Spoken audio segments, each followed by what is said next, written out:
Et si nous parlions pardon? Beaucoup de personnes pensent qu'il est impossible de pardonner. Et pourtant, je peux en toute confiance vous l'assurer. C'est tout à fait faisable. Oui, parfois c'est long, mais le résultat en vaut largement la peine. Lorsque l'on pratique le pardon, beaucoup de situations s'améliorent ou débloquent. Une rancune, une colère va obligatoirement se loger dans le corps et finit par provoquer des malaises. Apprendre comment pardonner est un cheminement profond et personnel qui demande du temps, de la patience, de la compassion envers soi-même et envers les autres. Pourquoi est-il important de pardonner? Le pardon revêt une importance cruciale pour la santé et le bien-être mental. Psychologiquement, le pardon peut être défini comme un processus par lequel une personne libère des sentiments de rancune envers quelqu'un qui l'a blessé. Voici quelques conseils pour pardonner. Pour commencer, reconnaître ses émotions. La première étape cruciale pour pardonner quelqu'un consiste à reconnaître ses émotions et à les accepter surtout. Il est naturel de ressentir toute une gamme d'émotions lorsqu'on est confronté à une situation particulière ou à une blessure émotionnelle. Ensuite, il faut comprendre l'impact de la rancune. Pour savoir pardonner, il est crucial de comprendre l'impact de la rancune et des émotions sur votre bien-être mental. Prendre conscience de l'impact négatif de la rancune peut être un puissant moteur pour apprendre comment pardonner. Ensuite, prendre du recul. Pour savoir pardonner, il peut être utile de prendre du recul, d'essayer de voir la situation sous un autre angle. En comprenant mieux les motivations et les sentiments de l'autre, il devient plus facile d'adopter une perspective plus compréhensive et compatissante. Ensuite, prendre la décision de pardonner.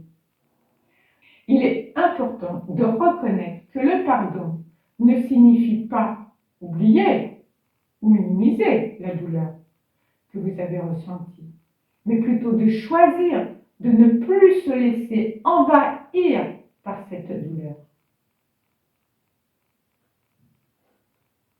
Et pour finir, se réconcilier ou clore le chapitre. Apprendre comment pardonner est de faire le choix de la réconciliation ou alors de clôturer le chapitre avec la personne qui vous a blessé. Si la réconciliation est possible et souhaitée des deux côtés, il est important d'aborder la conversation avec compassion et humilité. Exprimer ses sentiments et ses intentions de manière claire et respectueuse, en écoutant également ce que l'autre a à dire. Cependant, si la réconciliation n'est pas une option ou n'est pas souhaitée, il est tout aussi important de clore le chapitre émotionnel. Acceptez ce qui s'est passé, simplement. Pardonnez à la personne impliquée et libérez-vous du fardeau émotionnel qui vous retient prisonnier. Vous pouvez pardonner directement avec la personne, mais vous pouvez aussi le faire à distance. Parfois, cela est plus utile. Ça aide. Je vous propose un petit exercice de pardon à distance. Prenez le temps de penser à la personne que vous avez offensée ou qui vous a offensé, avec qui vous voulez effectuer le pardon. Commencez par un petit pardon. Pour reconnaître que les grands, il faut le faire plusieurs fois. Mais il y a toujours le résultat. Je vous l'assure. Exemple. Suite à une altercation, une personne vous avez blessé ou l'inverse. Nous allons prendre le cas de Brigitte. Posez-vous dans un coin tranquille, au calme, 3 grandes respirations profondes pour amener la paix. Visualisez la personne devant vous en la nommant. Bonjour Brigitte, vous vous présentez, c'est Sylvia. Ensuite, commencez le pardon mutuel avec beaucoup de ressenti. Prenez bien le temps de pardonner et de demander pardon. Mettez les mots qui vous conviennent le mieux à la situation, suivant votre ressenti.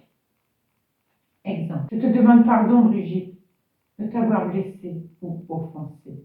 Ce n'était pas mon intention. Merci d'accepter mes excuses. Et je te pardonne, Brigitte, de m'avoir aussi offensée et blessée. Ensuite, voyez la situation s'améliorer. Les personnes sourire. Quand vous serez prêt, étreignez la personne. Ou pour commencer, si c'est plus difficile, serrez-lui la main. Faites suivant votre ressenti. Mais le pardon sera plus profond et complet le jour où vous arriverez à étreindre la personne. Et vous terminez en la saluant. Vous voyez, c'est un exercice très simple, facile, rapide, et qui peut tellement apporter. Voilà, j'espère que ça vous a plu. Et je vais terminer en vous souhaitant une belle journée ou une belle soirée dans la lumière et le cœur. Au revoir!